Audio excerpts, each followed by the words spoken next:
അയ്യപ്പൻകോവിൽ ആനക്കുഴി ശ്രീ സുബ്രഹ്മണ്യ സ്വാമി ക്ഷേത്രത്തിൽ നടന്നു വന്നിരുന്ന തൈപ്പൂയ മഹോത്സവം സമാപിച്ചു. ഉത്സവത്തോടനുബന്ധിച്ച് നടന്ന ഘോഷയാത്രയിൽ നിരവധി ഭക്തജനങ്ങളാണ് പങ്കെടുത്തത്. കഴിഞ്ഞ 25-ന് ആരംഭിച്ച തൈപ്പൂയ മഹോത്സവമാണ് സമാപിച്ചത്.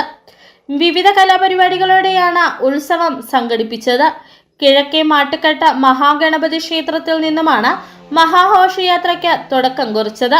വാദ്യമേളങ്ങളുടെയും താലപ്പൊലിയുടെയും പൂക്കാവടിയുടെയും ആട്ടക്കാവടിയുടെയും അകമ്പടിയാണ് മഹാഘോഷയാത്ര സംഘടിപ്പിച്ചത്.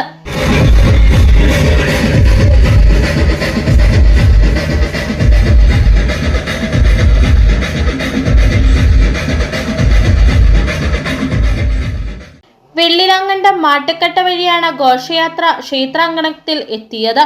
ഘോഷയാത്രയെ വരവേൽക്കാനും ആസ്വദിക്കാനുമായി നിരവധി ആളുകൾ പാതയോരങ്ങളിൽ കാത്തുനിന്നു.